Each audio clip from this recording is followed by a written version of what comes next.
Përshëndetje miq, dhe mirë se riktheheni në kanalin tim të YouTube-it. Sot do flasim për hirrën e djathit, një lëng I cili shpesh është konsideruar si diçka e tepërt dhe është hedhur poshtë, por në fakt mund të konsumohet dhe të sillte shumë përfitime për shëndetin tonë.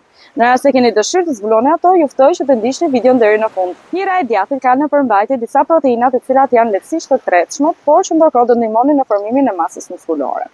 Duhet të dimë gjithashtu se proteinat si strukturë përbërëse të tyre kanë disa aminoacide të cilat klasifikohen në aminoacide esenciale dhe jo esenciale. Aminoacidet esenciale janë ato të cilat do të jenë të domosdoshme për organizmin tonë. Dhe ushqimet e ndryshme kanë kombinime të ndryshme të aminoacideve. Disa kanë disa prej aminoacideve esenciale dhe disa jo esenciale.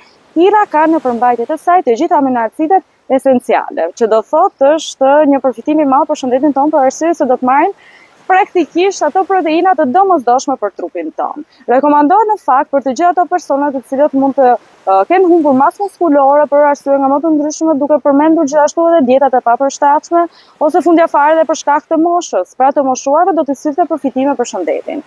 Por nga ana tjetër, edhe të gjithë ata persona të cilët janë në palestra dhe kërkojnë formimin e masës muskulore, nëse do të konsumonin hirë, do të shikonin përfitime. Gjithashtu në përmbajtje ka edhe disa minerale të ndryshme, mes të cilave fosfor, kalcium dhe magnez, duke mbështetur gjithashtu edhe shëndetin e kockave tona. Imuniteti gjithashtu do të mund të përfitojë nga konsumimi I hirrës, ashtu sikurse edhe mikroflora jon bakteriale.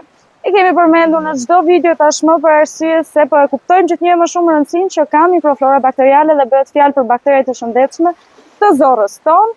Ndonse vetë hirra nuk është se ka në përmbajtje të saj probiotik, është një prebiotik.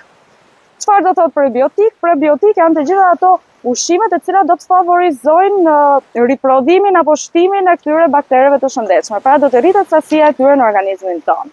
Dhe konkretisht do të ndikonte në rritjen e disa lloje bakterësh të shëndetshme, siç është Lactobacillus dhe Bifidobacterium. Gjithashtu hira ka në përmbajtje të saj dhe vitamina B kompleks, konkretisht ka dhe vitaminën B12 e cila do të ndihmonte në prodhimin e qelizave të kushtit të gjakut dhe gjithashtu edhe në funksionimin më të mirë të nervave. Dhe në rast se jeni një dietë dhe qëllimi juaj është të dobësoheni, hira mund të jetë një aleat I fuqishëm për arsye se do të krijojë ndjesinë e ngopjes, duke penguar dhe abuzimin praktikisht me ushqimin në vazhdimsi gjatë ndjekjes së dietës tuaj. Por si mund ta konsumojmë, sa shpesh?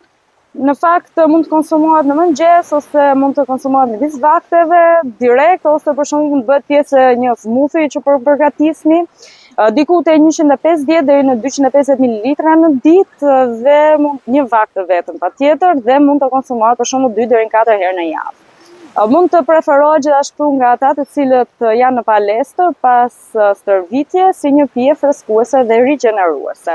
Kujdes ama, në rast se keni probleme me laktozën, sikurse çfarë do lloj produkti tjetër që ka lidhje me qumshtin, edhe hira nuk duhet të konsumohet. Kjo nuk duhet në fakt varet. Ka disa persona për shembull që kanë intolerancë shumë të theksuar ndaj laktozës dhe sigurisht që konsumimi I hirrës do të jepte probleme të mëdha gastrointestinale, dhimbje vaku, fryrje të përzira.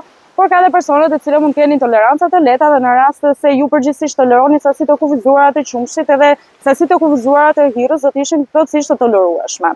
Kujdes ata personat të cilët kanë pastaj alergji ndaj qumshit, patjetër që duhet ta shmangin totalisht për arsye se do të jepte të njëjtin efekt.